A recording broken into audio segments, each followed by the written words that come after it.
think people who claim themselves to be cosmopolitan are slightly confused about what the word itself means. Like the word cosmopolitan is, if you break it down, it comes from cosmos and politan. And cosmos literally means the universe, and politan means a citizen or someone who belongs to that polis or a city. So cosmopolitan is someone who belongs to all the cities in the universe. So that's in cosmopolitan. And if people claim to be cosmopolitan, they usually tend to look at a very narrow aspect of people's lives. If you dress in a certain way, if you dress very crazily, even though if you are in a very conservative society, people think that makes that person cosmopolitan. Or if they speak in a tone or in a style which is not common to that area, they claim that they're cosmopolitan. But if you look at people like Tagore, then you will see that cosmopolitan is not something which is an outward show which people see. The first change, if you're a true cosmopolitan, comes from the inside, because when you expose yourself to different places and different cultures and different environments, then the first thing that changes is you on the inside. And if you see most of Tagore's works, you will find that almost everything, it has got a different touch to it, a different flavor to it. Be it his Bengali writings, be it his Hindi writings, be it his English writings. Everything has got its own flavor, and that shows that yes, he is drawing upon his experience very naturally. He's not trying to show to people that okay, see, I know this as well. It comes very naturally, very organically. And cosmopolitan is a person who can define themselves not by any one particular city. There are people who say that I've been to New York, I've been to Paris, so I know French wine and I know the McDonald's of New York or something. But if you are determining yourself to be cosmopolitan by just a few aspects of these societies, then that's not a true cosmopolitan. A true cosmopolitan is someone who can inculcate all of the cultures and the nuances which these cultures have and bring them together into one person, that is he or she himself or herself.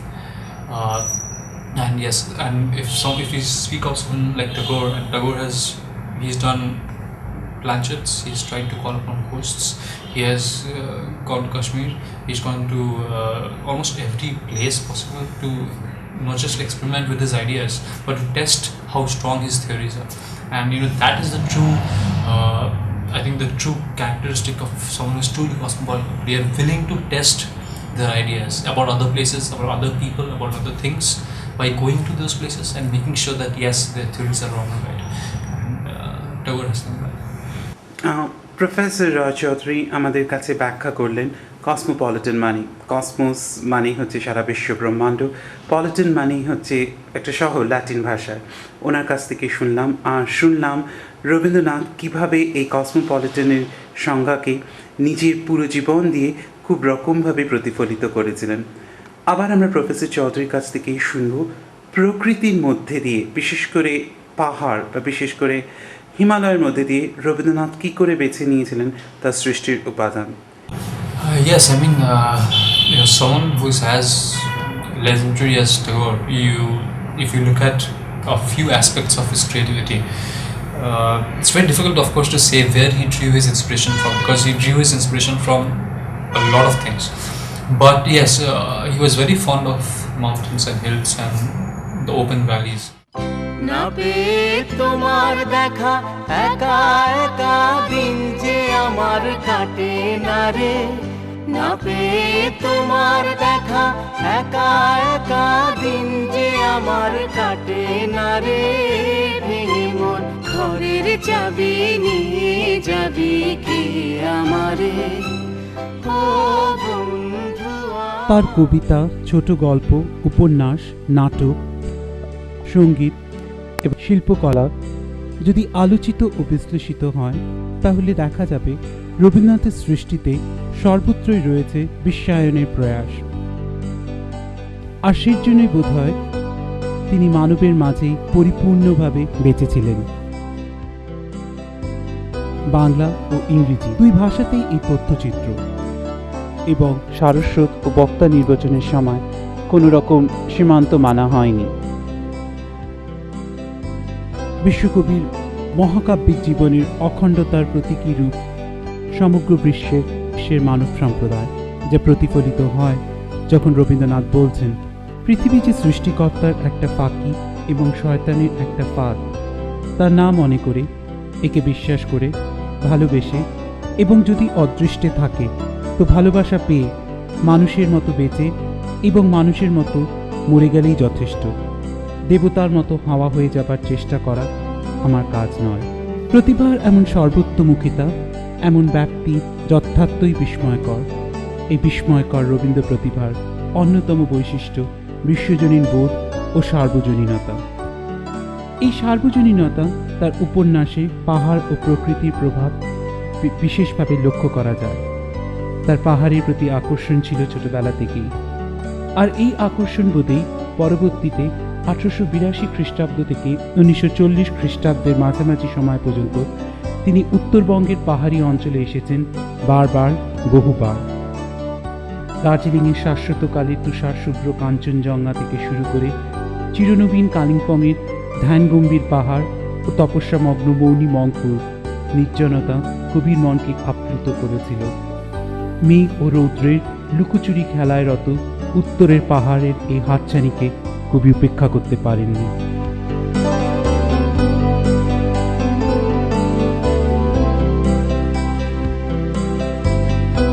একদিকে উত্তরবঙ্গ অঞ্চলের পাহাড়ের সৌন্দর্যের সাথে পরিচিত হওয়া, অন্যদিকে এই অঞ্চলের জনগোষ্ঠীর সাথে পরিচিত হওয়ার সুযোগ হয়েছিল রবীন্দ্রনাথের এখানে অবস্থানকালে।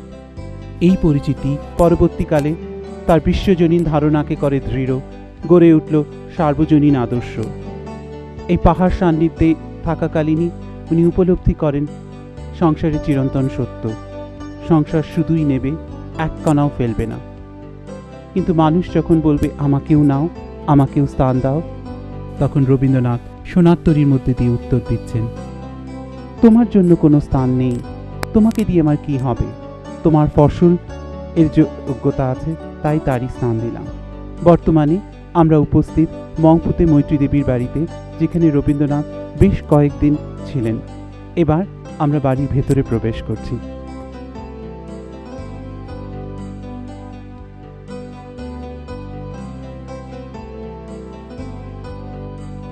আমরা এখন প্রবেশ করছি মৈত্রী দেবীর সেই সুন্দর বাড়িটির ভেতরে। এই মংপুতেই রবীন্দ্রনাথ লিখেছিলেন সংসারের সর্বকালের চিরন্তন নীতি, যার কিছু অংশ পড়ছি। সকল পাওয়ার মাঝে না পাওয়ার চলিয়াছি পিছু পিছু, অচেনার অভিসারে, তবুও চিত্ত অহেতু আনন্দেতে বিশ্ব নৃত্য লীলায় উঠেছে মেতে। সেই ছন্দেই মুক্তি আমার পাবো, মৃত্যুর পথে মৃত্যু এড়ায়ে যাব। এখন যে অংশটাতে যাব, যেখানে দার্শনিক রবীন্দ্রনাথ ঘন্টার পর ঘন্টা ধ্যানস্থ অবস্থায় বসে থাকতেন বিশাল সমস্ত বনস্পতির মাঝখানে। এই সেই মংপুর বাড়ি, আর এই সেই চৌকি, যেখানে সন্ধ্যাবেলা চুপ করে বসে থাকতেন দার্শনিক রবীন্দ্রনাথ। এক আলো আধারী জগতের মধ্যে দিয়ে পৌঁছে যেতেন জগতের সমস্ত বন্ধনের বাইরে। একটা চাদর দিয়ে পা ঢাকা, আলোটা অধিকাংশ দিনই বাইরে থাকত দরজার আড়ালে। ঘন্টার পর ঘন্টা স্তব্ধ হয়ে বসে থাকতেন। রবীন্দ্র স্নেহধন্যা মৈত্রীয় পায়ের কাছে বসে থাকতেন নীরবে। মৈত্রী দেবী তার মংপুতে রবীন্দ্রনাথ নামক গ্রন্থে খুব সুন্দর উন্মোচন করেছেন বিশ্বজনীন রবীন্দ্রনাথের জীবন সায়ান্নে এসে এক সার্বজনীন বোধ উপলব্ধির কথা, যেখানে জোড়াসাঁকোর ঠাকুরবাড়ির নতুন বৌঠান কবির মানুষ লোকে এসে উপস্থিত হচ্ছেন মংপু ও কালিম্পংয়ে। এখন আমাদের সাথে আছেন শিশিরবাবু। শিশিরবাবু মানে শিশির রাউত। ওনার পরিচয় সম্বন্ধে একটু বলি। ওনার দাদু মিস্টার মনমোহন সেন মানে মৈত্রী দেবীর স্বামীর সময় থেকে এখানে কাজ করতেন, এবং ওনার দাদুর সৌভাগ্য হয়েছিল রবীন্দ্রনাথের পালকি বহন করা এবং সেই মহামানবকে নিজ চক্ষে দেখা। বর্তমানে শিশিরবাবুই এই সুন্দর গৃহটির তত্ত্বাবধানে রয়েছেন। শিশিরবাবুর কাছ থেকেই শুনবো এই বাড়ির সম্বন্ধে অনেক অজানা কথা। এই অ্যাকচুয়ালি এই বাড়িটা ছিল মৈত্রী দেবী সেন, যার হাজব্যান্ড ডক্টর মনমোহন সেন। উনি কুইনেন ফ্যাক্টরিতে, পাশে যে কুইনেন ফ্যাক্টরি আছে সেই কুইনেন ফ্যাক্টরিতে উনি কুইনোলজিস্ট ছিলেন, সেজন্য ওনার কোয়ার্টার ছিল, এটা সেজন্য সরকারি কোয়ার্টার ছিল। আর ওই যে মৈত্রী দেবীর বাবা মিস্টার সুরেন্দ্রনাথ দাশগুপ্ত, উনি ফিলোসফার অধ্যাপকও ছিলেন। ওনার গুরুদেবের সঙ্গে ভালো সম্পর্ক ছিল, সেই জন্য মৈত্রীদেবও মানে ছোটোবেলা থেকে গুরুদেবের কাছে ছিল, মানে স্নেহধন্য ছিলেন। আর মৈত্রীদেবীরও বিশেষ ইনভিটেশনেই গুরুদেব বাড়িতে এসেছিলেন। ফার্স্ট টাইম আপনাদের জানেন 1938-এ 21 মে কালিম্পং থেকে মংপু এসেছিলেন, তারপর 1939-এ দুবার এসেছিলেন, আর 1940-তে লাস্ট এই বাড়িতে এসেছিলেন, মানে জীবনে একদম শেষ বয়সে বাড়িতে ছিলেন। আর এখানে এসে 1.5 মাস 2 মাস পর্যন্ত থাকতেন এ বাড়িতে। আর গুরুদেবকে মানে মংপু এত ভালোবাসতো। ফর এক্সাম্পল, যখন গুরুদেব সেকেন্ড টাইম এসেছিলেন 1939-এ, তখন পুরী থেকে সোজাই মংপু এসেছিলেন। মানে সেই সময় সেই বয়সে কোথায় পুরী আর কোথায় মংপু। যখন থার্ড টাইম এসেছিলেন গুরুদেব, সেই সময় এই যে 1939-এ, সেই সময় এই যে সেপ্টেম্বর 12 তারিখ থেকে নভেম্বর 5 তারিখ পর্যন্ত গুরুদেব এই বাড়িতে ছিলেন। মেনলি 1940-তে ওনার জন্মদিন 25শে বৈশাখ এই বাড়ির মধ্যে সেলিব্রেশন হয়েছিল। হ্যাঁ, মানে সে আমাদের সমস্ত মংপুকে পাহাড়ি এজেন্টকে নিয়ে, আর সে আমলের সমস্ত ব্রিটিশ সাহেবদের, এই সমস্ত বাঙালি সাহেবদের, এই সমস্তকে একসঙ্গে রাখে গুরুদেব সেই বার্থডে এই বারান্দার মধ্যে সেলিব্রেশন করেছিলেন। আর সে সময় গুরুদেবের বয়স, উনি 80 বছর বয়সে প্রবেশ করেছিলেন।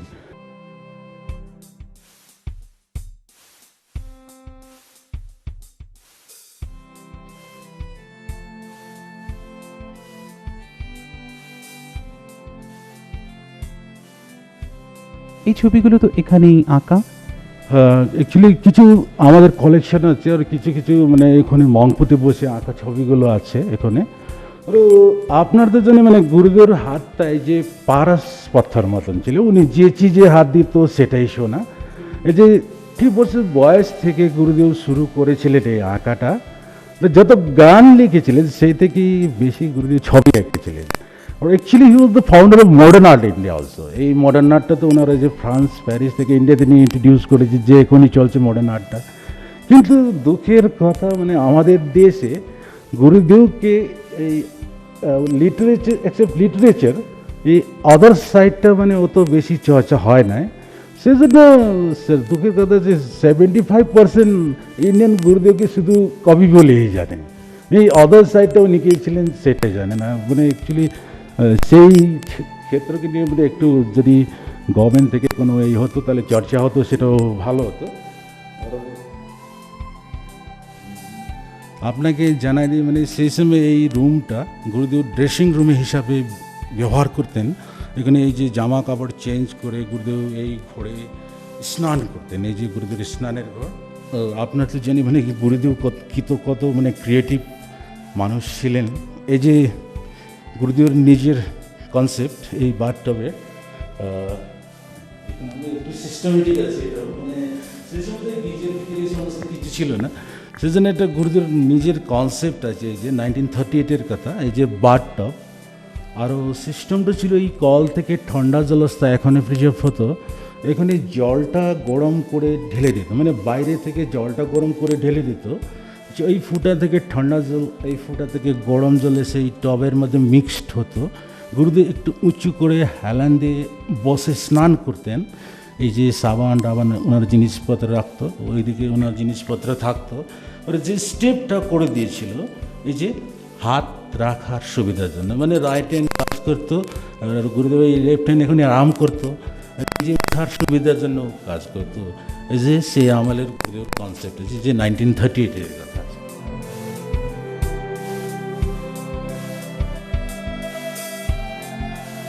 আপনার যে জানেন গুরুদেবের হাইটটা ছিল 6 feet 3 inch। আর সেই সময় যখন মংপুতে এসেছিলেন তখন ওনার বয়স তো অনেক হয়েছিল, সেই জন্য উনি একটু মানে এইরকম ব্যান্ড হয়ে গেছিলো, একটু কুঁচিয়ে হয়েছিল। আর জীবনের শেষ সময় একটু ট্রাবলও ছিল গুরুদেব, যে রেসপিরেশনের ট্রাবল, যেটা শ্বাসের কষ্ট ছিল। সেই জন্য এই বিছানাতে গুরুদেব পিছনে এরকম করে হালান দিয়ে, ওখানে পিলো দিয়ে এইরকম করে একটু কষ্ট করে উনি শুতেন। আর this is the mattress also use that time. এই যে সেই একই তোষক, এই যে গুরুদেব বিহরণ তোষকটি। আর এই বক্সটার ডিজাইনটা এখানে চলছে, কিন্তু গুরুদেব সেই সময় মংপুতে ইন্ট্রোডিউস করেছিলেন। ওনার ছেলে যে রবীন্দ্রনাথ, উনি কাঠের কাজ তো খুব ভালো করতো। এই যে বাবার ডিজাইন, ছেলের কাজ, এই যে রথীন্দ্রনাথের কাজ, হ্যাঁ, মানে এই জায়গাটা মানে করে খুব ভালো হতেন। এই জানলা থেকে উনি প্রাকৃতিক দৃশ্যে এই সমস্ত দেখতেন, সেই জন্য এরকম করে দিয়েছিল এই স্নানাগার থেকে বিছানা সমস্ত কিছুতেই ছিল সৃষ্টিশীল রবীন্দ্রনাথের পরিচয়। আর যথাযোগ্য পুত্র রথীন্দ্রনাথ ঠাকুর এটাকে কার্যত করেছিলেন, বাস্তবে রূপায়িত করেছিলেন। এই বিছানাটাই তার প্রমাণ।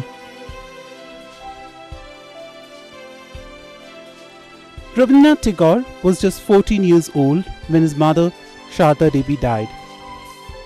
And he was the 14th child of his parents, which means when he lost his mother, almost all of his elder brothers and sisters had their own family. This made the 14-year-old motherless child to be absolutely lonely. According to Sudhir Kakkar, author of The Young Tagore, Making of a Genius, the loneliness that Tagore faced while losing his mother at the age of 14 propelled him to enjoy a world of imagination. And it's not surprising that this imagination power also blessed him with the power of empathy. So, the Nobel laureate was also blessed with an extraordinary power of empathy for children. This imagination and self-indulgence offered by the hills of North Bengal attracted Rabindranath Tagore so much that he visited this place as many as 17 times. And Kalimpong was one of his favorite haunt. Now we are heading towards his Kalimpong house known as Gauri Bhavan. The luminous giant Rabindranath Tagore was a nature lover who let his creativity flow in Kalimpong house known as Gauripur Bhavan, where we are present now. This house was poet's favorite place, where he hosted many people from different castes and communities. The portico and the main door in particular fascinated the Nobel laureate, who considered the entrance as his bridge with the nature. The transcendental beauty of hills in North Bengal fascinated Tagore, enticed his concept of a cosmopolitan denizen.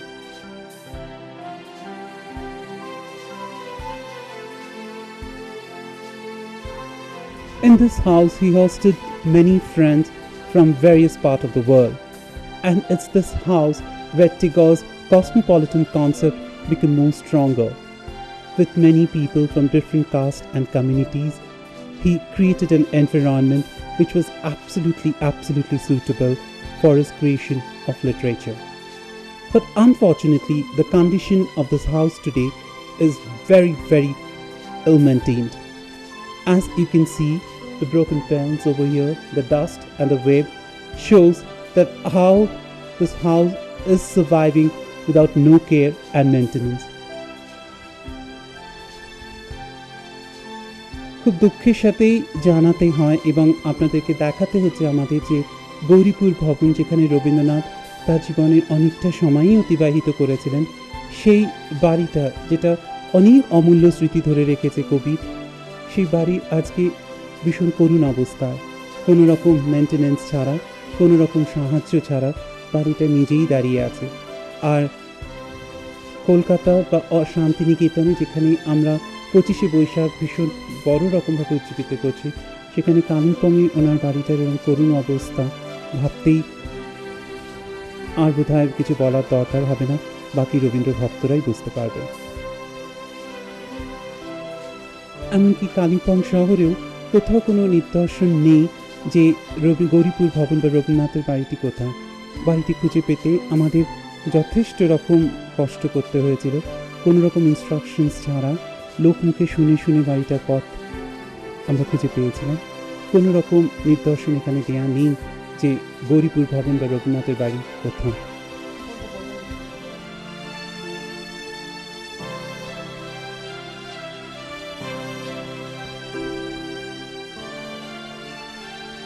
There are many people who are dedicated or devoted to Gurudev, but I hope out of them, even if few of them turns up to save this house, to save this property, which bears the pride moments of Rabindranath Tagore being in this house, I think it would be an absolutely tribute, a real tribute to this Nobel laureate.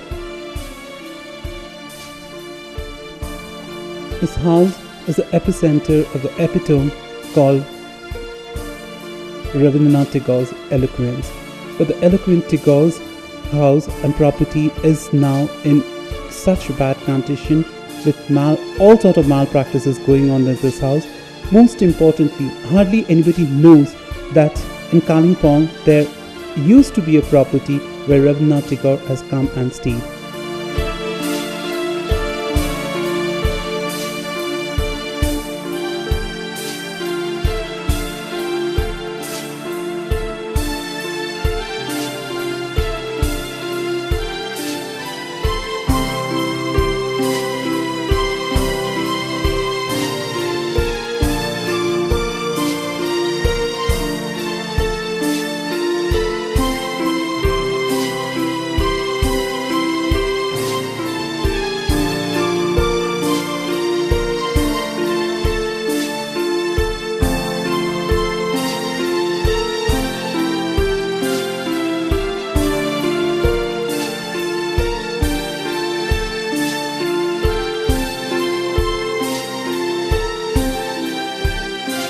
Right now, we are in Nishad Park, or the Garden of Gladness in Srinagar. Rabindranath Tagore in October 1915 visited Srinagar, and in the request of the public by that time, in Shri Pratap College, he recited one of the very famous poems from the evergreen Gitanjali. I'm going to read out some lines from that poem. তখন রাত্রি আঁধার হলো, সাঙ্গ হলো কাজ, আমরা মনে ভেবেছিলাম আসবে না কেউ আজ, ওদের গ্রামে দুয়ার যত রুদ্ধ হলো রাতের মতো. Tagore once wrote to his friend that he looks Jhelum as his native Padma river. He composed various poems. One of them was Balaka, the flight of cranes. And Tagore also adds that I was in Kashmir one evening. I sat by the river Jhelum. There was stillness all around. I felt I was sitting besides the Padma. Of course, when I lived on the Padma, I was young. I was a young man. Now I am old. Yet the difference seemed to have been wiped out by some link transcending time. A flock of geese flew over my head across Jhelum. I seemed to have some ineffable call and be led by his impulse to some far journey. I would be reading some lines from the poem Balaka. Could you not be patient a little more? Winter is not yet over. What fare very close to the trail drives you to sing in color? O distraught champakas and intoxicated bakulos, whom do you rush to welcome, all maddened and free? We were listening to one of the Tagore lover, Mr. Amir Malik Hassan, a vibrant young man from this valley who is devoted to Tagore and has been very much inspired by Tagore. He read out some lines from Balaka, which was composed when Tagore stayed in Srinagar in the bank of Jhelum. Tagore was very much captivated by the silence of this valley, and he was very much moved by the scenic beauty offered by the Dal Lake and River Jhelum. To him, as Mr. Hassan rightly pointed out, River Jhelum was like his native river Padma. The immortal Tagore was 67 when he started painting. But like a cosmopolitan, he had paid heed to every creative thing. And whenever it was held, be it like Mongpu, Darjeeling, Kalimpong or Srinagar, the charming calmness offered by the hills cajoled him to be more creative and to indulge in creative instinct. As I said, he was 67 when he painted that, but when he visited Srinagar, he was 60. At that point of time, he was accompanied by one of his very favorite nephew, Rabindranath Tagore the Great, who captivated many paintings on this valley, like the one which comes to my mind right now is the very famous Shah Jahan in Shalimar Bagh. So, influenced by all these paintings, the Cosmopolitan, in a real sense, was carried away back to his home, lot from the Kashmiri culture, cuisine, its music also. And most importantly, Tagore was so much influenced by the robe, the traditional robe of Kashmir or Kashir in the local language, that the rest of his life we have always seen him happily donning the Kashmir robe. And you can see Mr. Amir Malik Hassan in the traditional elegant dress of Kashmiri, the Kashir.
Kalimpong বা দার্জিলিংয়ে রবীন্দ্রনাথ যতবারই এসেছেন ততবারই স্বয়ং পড়েছেন গীতাঞ্জলি তার অগণিত বহু সম্প্রদায়ের ভক্তদের মাঝে। পড়া শেষ হয়ে গেলে মৈত্রী দেবীর ভাষায় আমরা অনেকক্ষণ স্তব্ধ হয়ে রইলুম, আর হৃদয়ের মধ্যে নীরবে ধ্বনিত হতে লাগলো, in one salutation to thee, in one salutation to thee, একটি নমস্কারে প্রভু, একটি নমস্কারে। এটা গীতাঞ্জলির শেষ কবিতা। একটি নমস্কারে প্রভু, একটি নমস্কারে সকল দেহ লুটিয়ে পড়ুক তোমার এ সংসারে। সৃষ্টিকর্তার প্রতি এ সমর্পণ, এর মধ্যেও রয়েছে কবির বিশ্বজনীন মানবতার জয়গান। আর তাই বুদ্ধের দ্বারা প্রভাবিত হয়েছিলেন রবীন্দ্রনাথ। বুদ্ধদেব চেয়েছিলেন সর্বসাধারণের ব্যক্তিত্ব জাগরণ এবং গেয়েছিলেন মানবতার জয়গান। ঘরে বাইরে উপন্যাসে আমরা পাই রবীন্দ্রনাথ তার সৃষ্ট চরিত্রদের মধ্যে দিয়ে বলছেন, আলেকজান্ডারের বিশ্বজয় বুদ্ধের বিশ্বজয়ের তুলনায় কিছুই না। এই সাক্ষ্য রাজপুত্রের দেশ দেশান্তরে মানব হৃদয় জয়ের রূপ ফুটে উঠল রবীন্দ্রনাথের কলমেও। যেমন 1931 অক্টোবর মাসে দার্জিলিংয়ে লেখা বুদ্ধদেবের প্রতি কবিতায়, যার কিছু অংশ পড়ছি। বোধিদ্রুম তলে তব সেদিনের মহাজাগরণ, আবার সার্থক হোক, মুক্ত হোক মোহ আবরণ। বিশ্বমিশ্রিতির রাত্রি শেষে এ ভারতে তোমার স্মরণ, নবপ্রাতে উঠুক কুসুমী। বুদ্ধ যেমন জাতি ধর্ম নির্বিশেষে সকলকে ভালোবাসার বন্ধনে বেঁধে নিতে চেয়েছিলেন, রবীন্দ্রনাথও ঠিক তাই চেয়েছিলেন। সেজন্য বুদ্ধ রবীন্দ্র সাহিত্যে এক বিরাট বড় প্রভাব ফেলেছেন। বুদ্ধদেবের প্রতি কবিতার কিছু অংশ পড়লাম, যেটা দার্জিলিং থেকেই লেখা হয়েছিল। এবং বুদ্ধ উৎসব কবিতা তো আছেই, যেটার কথা আমরা সকলেই জানি। আম্রপালি, চণ্ডালিকা, সমস্ত কিছুতেই রবীন্দ্রনাথ এই সৃষ্টির মধ্যে বুদ্ধের প্রভাব খুব রকমভাবে প্রকট।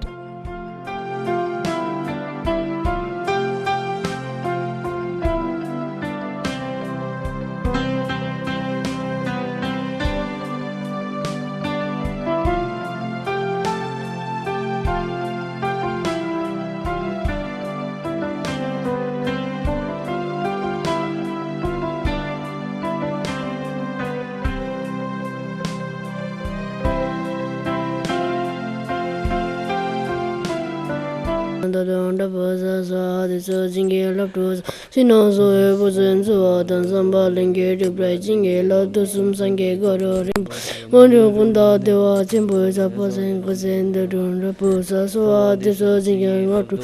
Sinozo Bozenzo, Dansamba, Linge, Bridging, Love, Ungain, Ugin, Jump, Magas, the ball, it's in the game, and Nempe Margin, Kodo, Kondo, Mambego, Kiki, Dog, the Kitchen, Ella, Guru Bema Side, Ugin, Jump, Magas.